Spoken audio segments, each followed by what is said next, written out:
Thailand, as most Southeast Asian nations are, they are a motorcycle culture country. Everybody rides motorcycles, grannies, grandpas, families, and even kids.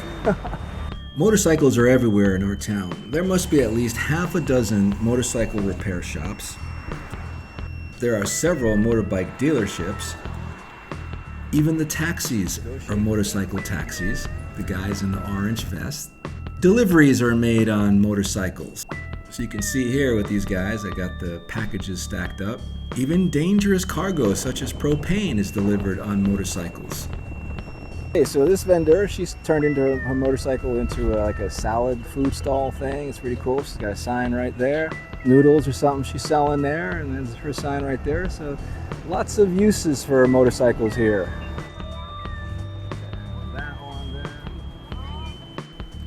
In Thailand, over 80% of road fatalities and accidents are attributed to motorcycles.